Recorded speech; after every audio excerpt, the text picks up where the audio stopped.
প্রিয় দর্শক শ্রোতা সবাইকে হৃদয়ে বসবাস চ্যানেলের পক্ষ থেকে জানাই আন্তরিক শুভেচ্ছা। প্রিয় দর্শক শ্রোতা, আজকের আমি আপনাদের সামনে তুলে ধরব আয়রন সমৃদ্ধ খাবারের প্রয়োজনীয়তা। শরীরের রক্ত উৎপাদনের জন্য আয়রন খুবই দরকারি।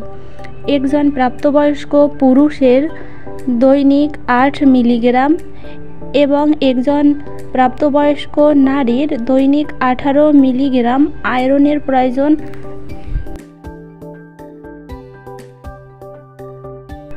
এছাড়াও গর্ভবতী নারীর শরীরে দৈনিক 27 মিলিগ্রাম আয়রনের প্রয়োজন হয়।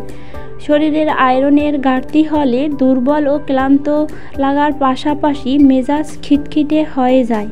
সাধারণত শিশু ও গর্ভবতী মহিলাদের আয়রনের ঘাটতিজনিত অ্যানিমিয়া হয়ে থাকে।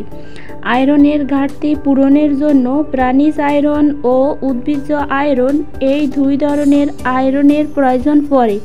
এবার জেনে নেওয়া যাক আয়রন আছে কোন কোন খাবারে। আয়রন সমৃদ্ধ উৎসগুলোর মধ্যে কলিজা সর্বোত্তম। এছাড়াও এতে আছে ভিটামিন, খনিজ লবণ ও প্রোটিন। গরুর কলিজাতে আয়রনের পরিমাণ থাকে সবথেকে বেশি। কলিজা খেতে সকলে পছন্দ না করলেও ডিম ও লাল মাংস খাওয়া যেতে পারে। আধা কাপ ডিমের কুসুমে 3 মিলিগ্রাম আয়রন থাকে। এছাড়াও লাল মাংসে 2 থেকে 3 মিলিগ্রাম আয়রন থাকে। 1 কাপ ছোলায় 5 মিলিগ্রাম আয়রন থাকে। 1 কাপ কুমড়োর বিচিতে 2 মিলিগ্রাম আয়রন থাকে। ডাল জাতীয় খাবার 1 কাপ ডালে থাকে 6 মিলিগ্রাম আয়রন এবং প্রচুর ফাইবার থাকে। 1 কাপ রান্না করা পালং শাকে 6 মিলিগ্রাম আয়রন থাকে।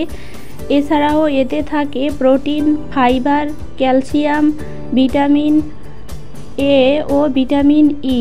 সিদ্ধ আলুতে ভিটামিন ভি, ভিটামিন সি, প্রচুর পটাশিয়াম থাকার পাশাপাশি উচ্চমাত্রার আয়রনও থাকে।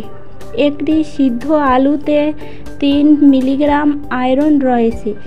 এছাড়াও আয়রন সমৃদ্ধ অনেক খাবার রয়েছে, যেমন কাজু বাদাম, কিশমিশ, টমেটো, মটরশুঁটি, শিমের বিচি ইত্যাদি। আয়রন সমৃদ্ধ খাবার খাওয়ার পরে চা বা কফি খাওয়া ঠিক নয়। আয়রনযুক্ত খাবার আমাদের দেহের জন্য অনেক বেশি প্রয়োজনীয়।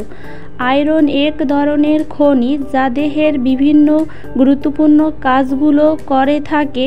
সমস্ত শরীর জুড়ে অক্সিজেন গ্রহণ করা এবং রক্তের লোহিত কণিকাজনিত সাহায্য করা, এই কাজগুলোর মধ্যে অন্যতম কাজ আয়রনের কাজ। আজ এ পর্যন্ত। এতক্ষণ সাথে থাকার জন্য সবাইকে ধন্যবাদ।